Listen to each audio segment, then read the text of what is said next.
as long as you have a system that can be repeated, like you've done it yourself successfully, and you can document that process and transfer that skill to somebody else, then the thing that you want to really look for is somebody that's proactive, that's responsible, and that's organized, and that has that mental capacity to be able to pick this up and like, okay, I understand the assignment. I'm going to get this done. The mistakes that we make 9 times out of 10 as entrepreneurs is we try to hire our way to a solution, but we need to know that there is a solution first. We need to know what that solution is. Then hiring people starts to make more sense because it's just about executing the system. If you're a real estate investor and are wondering how to raise and leverage private money to make more profit on every deal, then you're in the right place. On Raising Private Money, we'll speak with new and seasoned investors to dissect their deals and extract the best tips and strategies to help you get the money, because the money comes first. Now here's your host, Jay Conner. If you could instantly buy back 20, 30, even 40 hours of your week, what would that be worth to you? And what if the real bottleneck in your real estate business actually isn't deals, it's not funding, but you trying to do everything? Wow. Can I relate to that? When I started in real estate investing, I thought nobody could do anything and everything better than I could. Here's the truth. Most real estate investors stay stuck because they don't know how to raise money. Actually, it's not really because of that. What the real deal is because they don't have the team and the systems in place to scale what they already know how to do.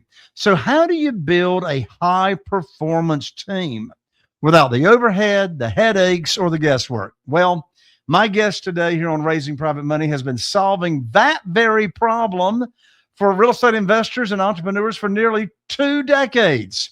My guest, Josh Thomas, he's the founder of VAIQ, a performance-first staffing company that helps entrepreneurs and executives plug in high-level international talent without the chaos. He's worked with over 5,000 clients across 30 different industries, and he's developed a system that he calls Pulse, P-U-L-S-E, modeled after elite athletes, that shows you how to run a remote team that actually performs. Not just more people, better output, and less stress. And if you're serious about scaling your real estate business, raising more private money, and getting your time back, this conversation is going to be a game changer for you. So buckle up, because you're about to learn how to leverage everything. You're going to meet my guest, Josh Thomas, right after this.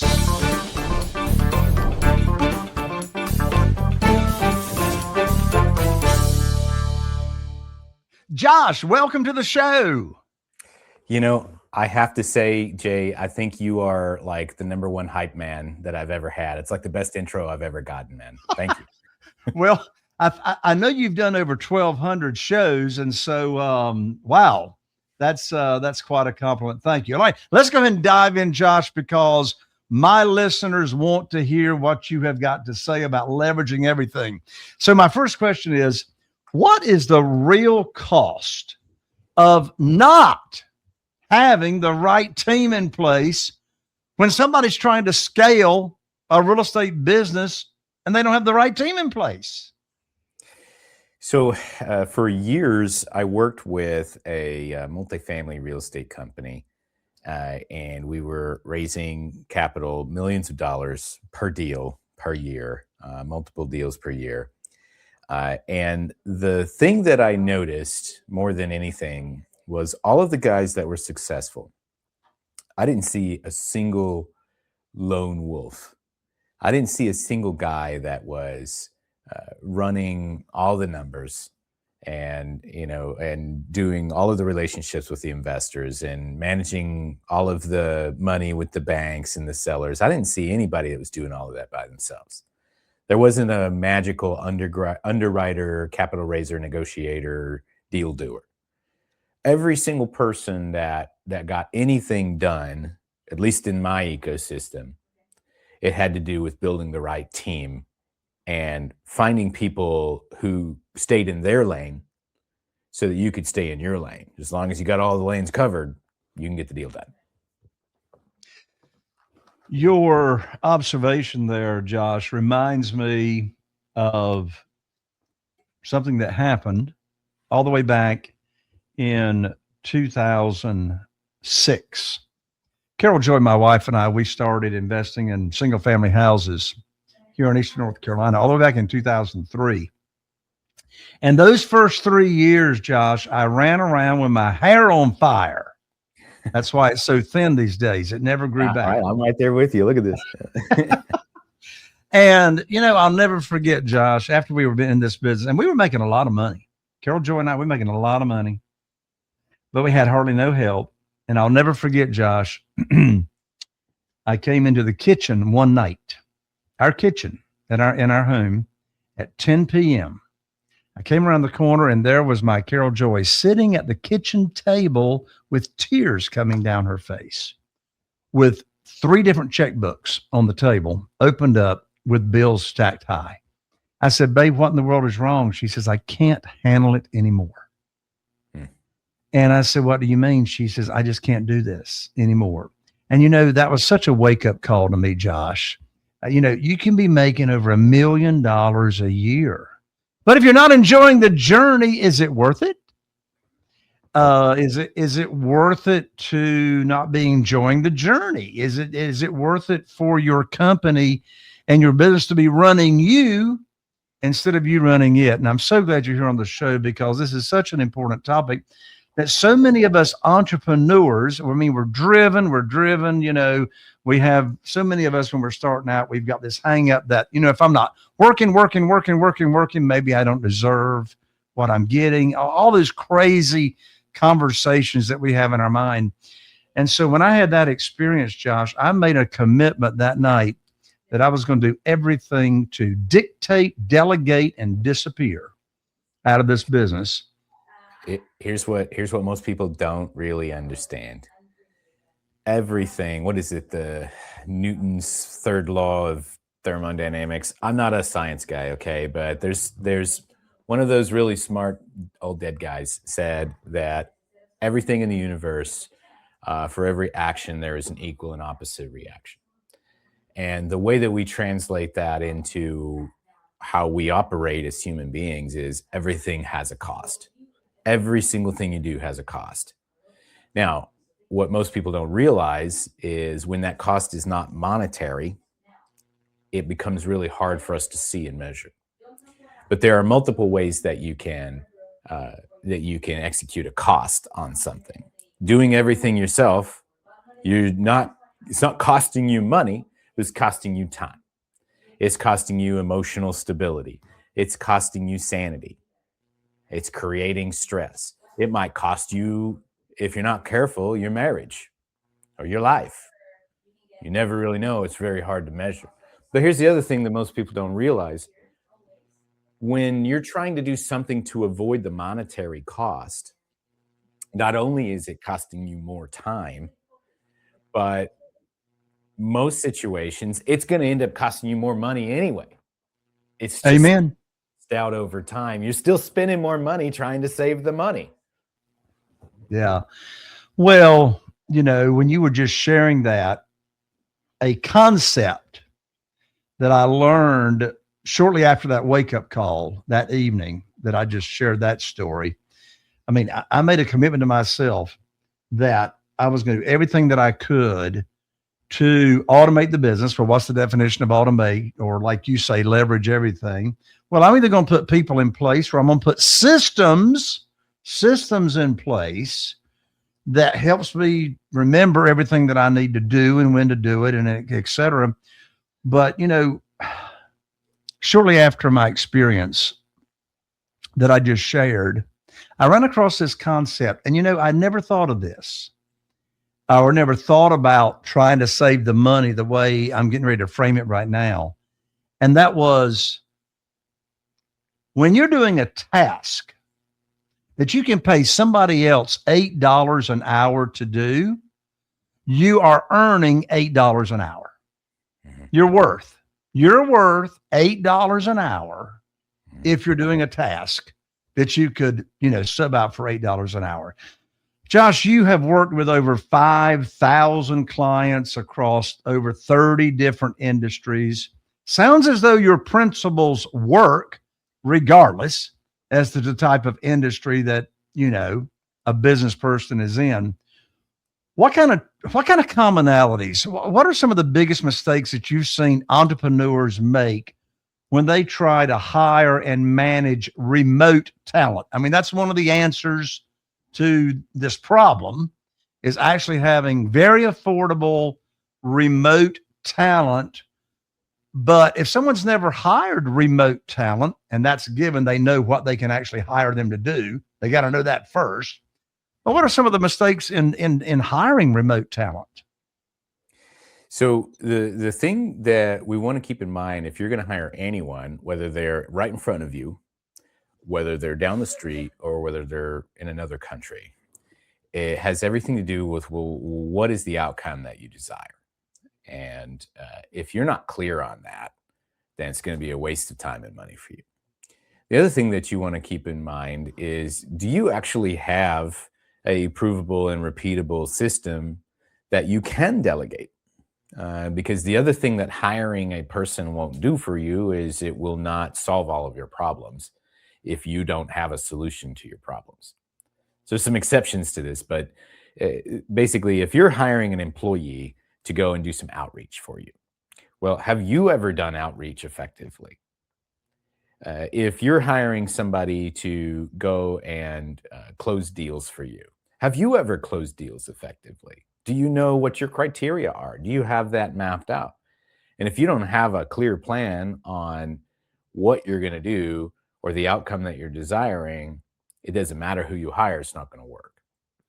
Now, the other side of that coin is you can go and hire people to help you figure it out, but you need to know that that's who you're going for, and you got to pay for those guys, right? A $2 an hour random Filipino is not going to solve that problem for you, right? You need to go and get a specialist.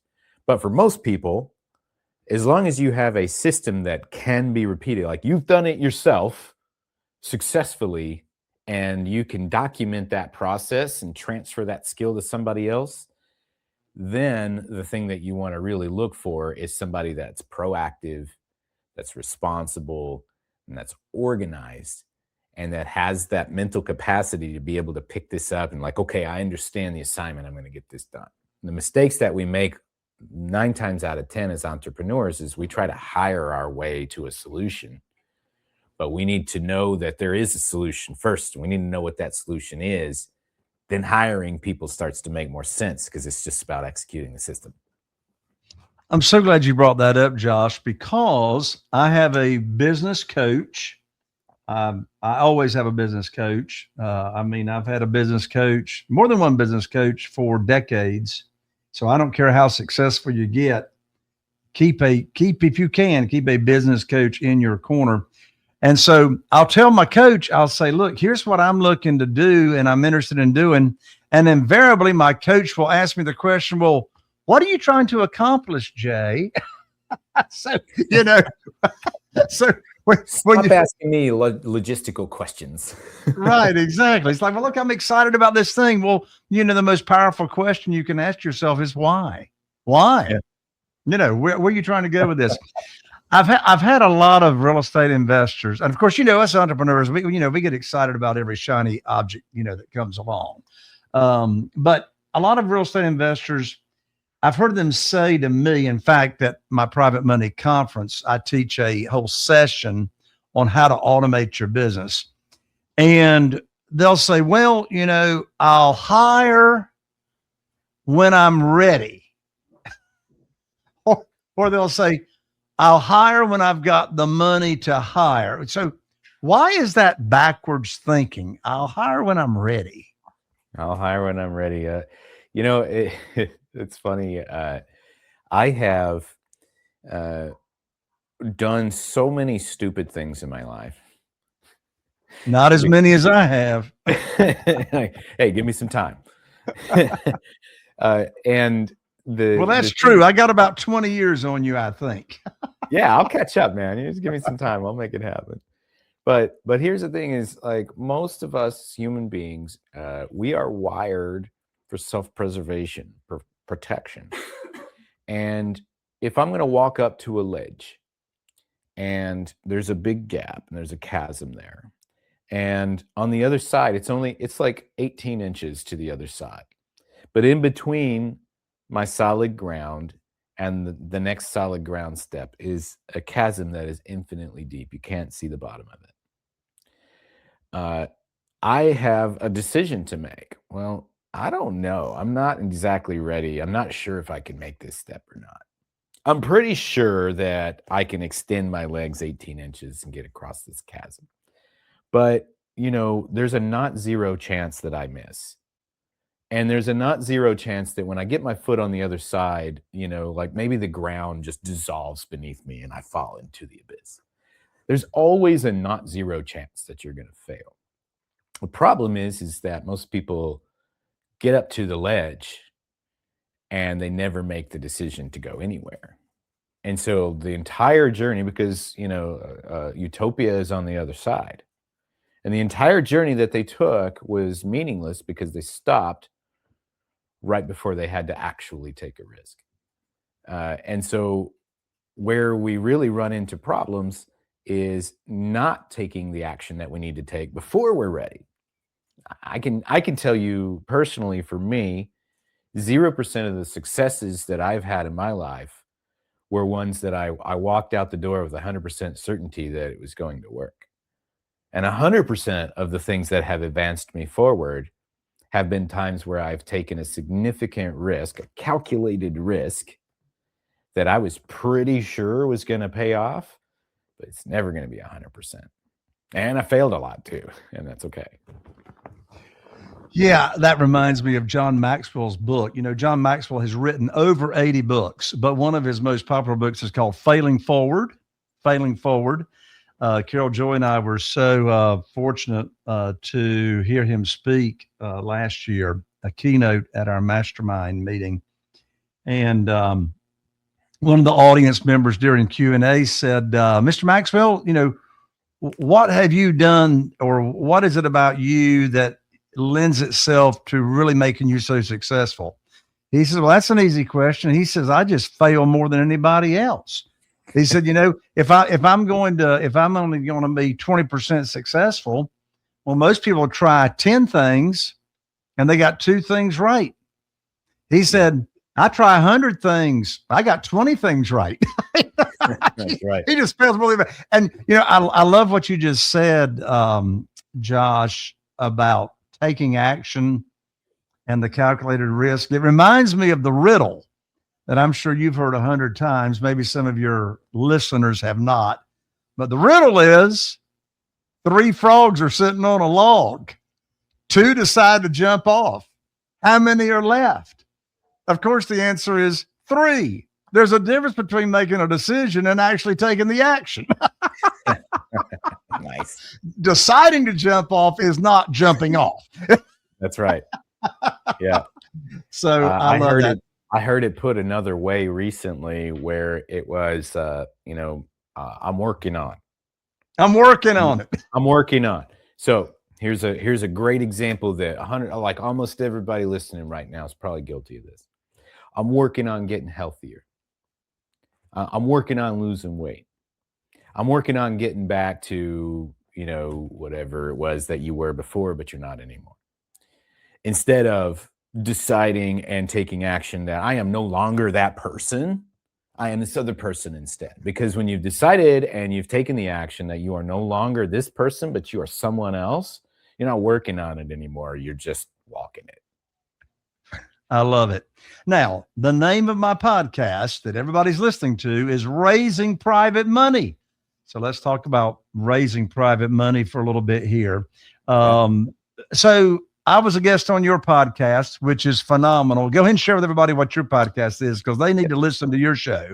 My podcast is called Leverage Everything. You can go to leverageeverything.com to check it out. We have, I think, we're over 400 episodes on that particular show now. I've done about a little over 1,200 in the last 10 years. But it's a great show if you want to learn about how to find great people like Jay that are going to share ways that you can get more with the resources that you have now. Yeah, it's a phenomenal show. Josh is a phenomenal host. It was great being on your podcast. So in the context of private money, one thing you and I talked about previously is we talked about from the standpoint or from the perspective of a private lender. So when I say a private lender, I'm not talking institutional money. My audience knows that. We're talking about borrowing money from ordinary people, either investment capital and or their retirement funds. And one thing we talked about that was intriguing to me, Josh, was from your perspective and from the private lender's perspective, there's 4 boxes, if you will, that a private lender needs to check before loaning their money to a real estate investor. So That's right. we talk a lot here on the show, Raising Private Money, from the perspective of the real estate investor attracting capital, raising capital. But from the perspective of the private lender who is loaning money out to the operator, the real estate investor, what would you say, Josh, are those 5 boxes that a private lender needs to make sure they check before they loan their money out? And I think this actually goes both ways. So if you are raising capital, you need to be aware that the people who are going to give you money, they're checking these boxes. And if you are considering investing or lending money to somebody, you are subconsciously checking these boxes, whether you're aware of it or not. And now what I'm going to do is I'm just going to reveal them to you.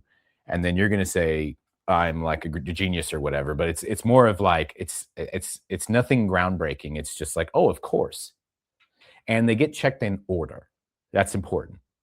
And here's what it is. Let's create a scenario here, Jay.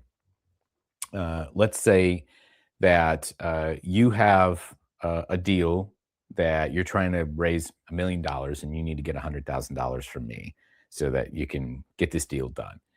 And you're coming to me and you're saying, Josh, we're the best in operation. We've been in business for 20, 30 years and, we definitely know our stuff. Well, that's great. And, oh, by the way, this deal, we expect that, it's got a 2x multiple in the next 3 years and, it's going to pay off all of these dividends, blah, blah, blah, blah, blah. That's great. But I don't really care about any of that yet because I have to check box number 1. And box number 1 is, are you a person of integrity? Because if you're not a person of integrity, or I don't believe that you are, nothing else that you say matters to me. It's completely irrelevant. Amen. I need to know, Jay, are you a person of integrity? And you can't tell me that. I have to feel it. And it's not something that anybody can teach you. Like Jay can teach you how to go and get deals. Jay can teach you how to fund it, how to advertise, how to raise capital. He can teach you how to do all of those things. But he can't teach you how to be a person of integrity. Your parents taught you that. And then life taught you that. And then you decided and acted on whether or not it worked. So it's non-negotiable. You must be a person of integrity and you must show and demonstrate through your being that you are a person of integrity. Otherwise, there's never a deal. Thank you. That's box number 1. Okay. Now, the next box that you want to check is, do you know what you're doing? Because if I can believe that you're a person of integrity, but I can also believe that you don't know what you're doing. And if you don't know what you're doing, or I don't think you know what you're doing, ain't no deal going to happen. And you might be thinking to yourself, well, how can I meet somebody that is a person of integrity that turns out to be completely incompetent? That doesn't seem possible. And for that, I present Exhibit A. Everybody's got a crazy Uncle Larry. It's just like family. He's family, right? And I trust Larry's got integrity. I trust Larry with my life. He would lay down his life for me because that's just the kind of guy he is. But at Christmas time, he shows up with these wacky, crypto island investment scams that make no sense. He obviously has no idea what he's doing. I'm not investing with Uncle Larry. I trust him. He's got integrity. He's a trustworthy person, but no way am I investing with him. If you don't demonstrate competence in whatever it is that you're doing, no deal. Doesn't matter. But if you can show, hey, I know what I'm doing, I know what parts of this are important. I have experience, I have XYZ, I have this, I have this. All right, cool. You're competent. I'll check that off. Now, box number 3. Are you going to take care of my money?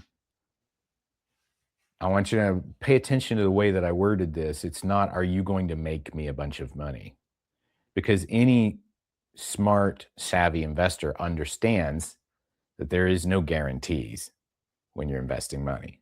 You might lose it. That's why there's a potential for gain, because there's a potential for loss. So not, are you going to make me money, but are you going to be a good steward of the money that I give you? Are you going to use it properly so that we have the best chance of making money together? I need to know, are you going to take care of my money? I need to believe that. I need to see that you know how to handle money, because this is a lot of money. Check that box. And then we get to the final box, which is actually the absolute least important of all. Well, okay, go ahead and tell me the details of this deal, this particular deal. Go ahead. What's the potential of this deal? It matters less than anything. But it's the thing that everybody leads with when they're presenting their opportunity. Is like, the multiple and the returns and the blah, blah, blah, blah, blah. Who cares? If I don't believe that you're a person of integrity that knows what they're doing, that's going to take care of my money, it doesn't matter to me what the details of the deal are. So if you're leading with all of those numbers, you need to flip it. And you need to start focusing on who you are, what you know, and how responsibly you're going to care for other people's stuff. Let me tell you something, Josh. I've had over 800 guests on Raising Private Money. I've never had anybody like you break it down like this. And it's so true. It's so true. I share with my mastermind members, my Platinum Plus coaching clients all the time. I tell them, look, when you do this right on Raising Private Money, you never have to ask for money. There's no pitching of deals. And, we talked about this on your podcast. There's no pitching of deals. As you said, most real estate investors lead with the pitch of a deal, which, as you said, doesn't matter unless you got the first 3 boxes, checked. And so I just really, really appreciate you breaking it down like that. I love it. Love it. Love it. And here's one thing I'll add to that, Jay, is take real estate out of the equation. Take raising capital out of the equation and insert a relationship. Thank you. The man or the woman that you love.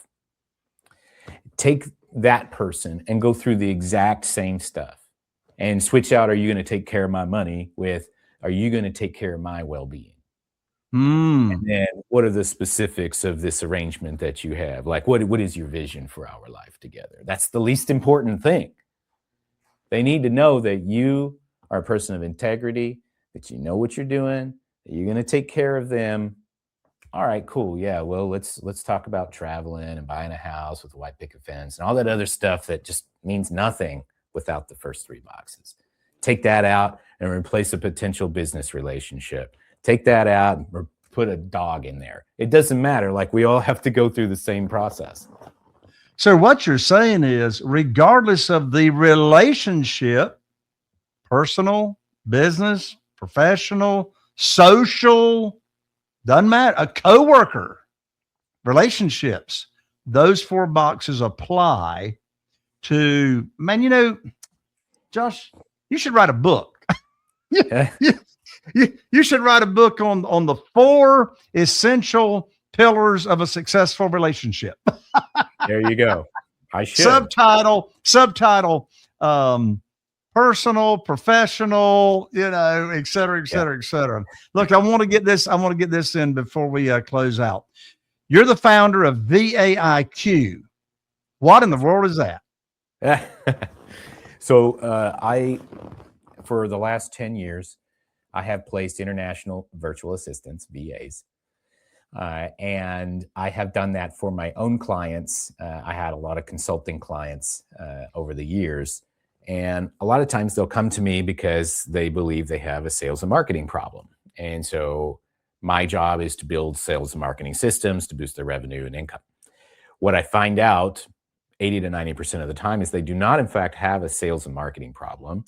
They have an operations problem or a systems problem. Most people don't have any sort of system at all.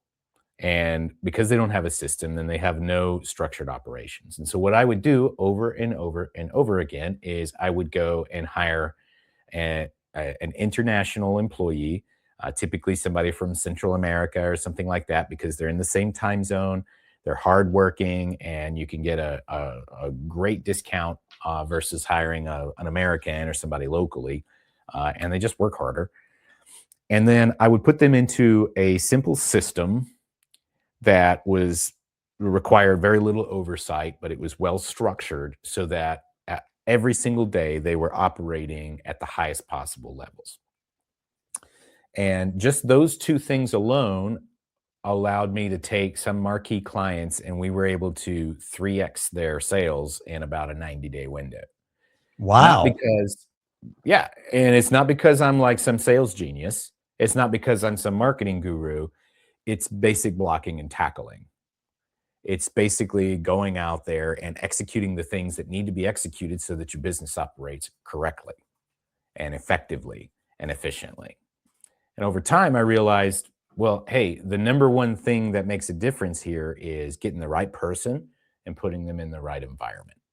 And so we started a business called VAIQ, which is the smart way to hire international talent and integrate it into your team so that you can boost your performance without having to micromanage everybody, because we manage everybody for them, because most people are not great managers either. No problem. You stay in your lane. Let me stay in my lane by building great teams and helping keep the operations on track. So that's what we do. Well, Josh, that's amazing. 2x, 3x in 90 days or less.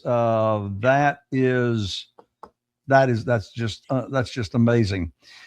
You also created this thing you call Pulse, the Pulse system, PULSE. What does Pulse stand for, and how does it drive performance?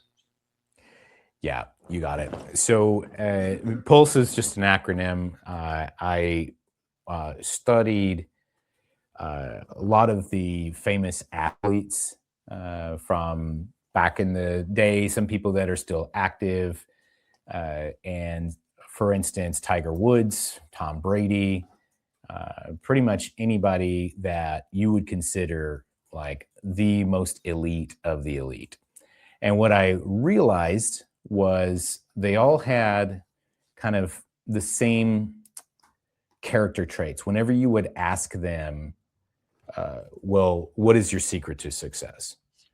They would always give the same kind of answers. And I realized these trends. And every single one of them used the word process. Every elite athlete, Tiger Woods, Tom Brady, Brett Favre, Cristiano Ronaldo, Michael Jordan, anytime they were being interviewed about what made them great, they would always say, I follow a process. And the next thing that they would always say is they were constantly measuring and updating their stats and metrics. They always knew exactly where they were. And so they were constantly updating, checking in. Let's see what happens here. The next thing that they all had in common is they would have at least one or more coaches, just like you mentioned at the beginning of the conversation, that was leading them to the next level. Mm-hmm. Michael Jordan is arguably the best basketball player in the world. I challenge you to find anybody on the planet that doesn't know who he is or why he's famous. And he had a coach. Kobe Bryant, same thing. I've met Kobe's mindset coach. Kobe had a mindset coach. and the great Todd Herman, by the way.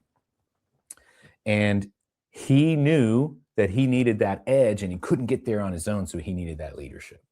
And then the next thing that all elite athletes focus on is they are maniacal about getting skills, about honing and perfecting all of their skills at any given time. And then finally, they are relentless with execution. And they go out and they execute. So process, updates, leadership, skills, and execution. What we do is we insert that into the environment with our talent to make sure that on a daily basis, they're getting exposed to those 5 things, because those are the 5 things. If they're good enough for Tiger Woods, sorry about the stuff that just recently happened to him, but he is one of the greatest athletes ever. If it's good enough for Tiger Woods, it's good enough for, my remote employee sitting in Honduras, and they can benefit from it just as well.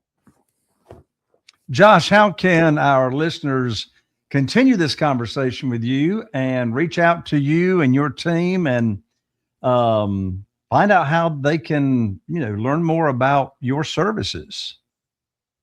Yeah, very simple. If you are interested in expanding your team, if you're hitting your capacity right now and you need to expand your production and you don't have enough hands to do it on your own, or if you're starting to feel like maybe there's not enough hours in the day and you're getting overwhelmed and you're pulled in 15 different directions, it might make sense for you to hire strategically the right person and put them into the right system. And if you don't have clarity on either one of those things, that's okay. That's why we should probably talk. You can go to VAIQ.net.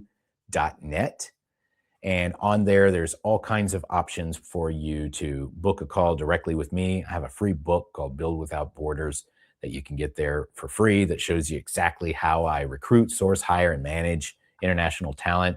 And then obviously, if you want to have a chat, just book a call there, mention that you were on Jay's, or you heard me on Jay's show, and I'll be happy to chat with you. Josh, thank you so much. Again, that website is www.v, that's V as in Victor, A as in virtual assistants, VAIQ.net. And of course, all that'll be in the show notes. Josh, thank you so much for joining us here on Raising Private Money. Yes, sir. All right. There you have it, my friends. If you've been telling yourself, I'll scale when I have more time, this episode proved the opposite is true. You don't get time first. You build the team with Josh helping you that gives you time. And if you got even one idea from Josh that really hit home, like the 4 boxes for any relationship, just one, then I want you to do me a favor. Don't keep this episode to yourself. I want you to think of just one person, another real estate investor, another business person, another entrepreneur, business owner who's stuck doing everything on their own. Who do you know, in addition to yourself, that has complained about, I just can't get it done, I don't have enough time? I want you to share this episode with them right now, not tomorrow, right now. Share this episode. Text it to them, email it to them, post it on your social media, because chances are the breakthrough you just heard could be the exact thing they need to hear today. And hey, if you haven't yet, be sure to subscribe, leave a review, and let me know what part of this episode hit you the hardest. I read every single one. Until next time, I'm Jay Conner, the Private Money Authority, reminding you money comes from people, but freedom comes from leverage. I'll see you right here on the next episode of Raising Private Money. Are you feeling inspired by the knowledge you gained in this episode? Then head over to jconner.com/moneyguide. That's jconner.com/moneyguide and download your free guide that shares 7 reasons why private money will skyrocket your real estate investing business right now. Again, that's jconner.com/moneyguide to get your free guide. We'll see you next time on Raising Private Money with Jay Conner.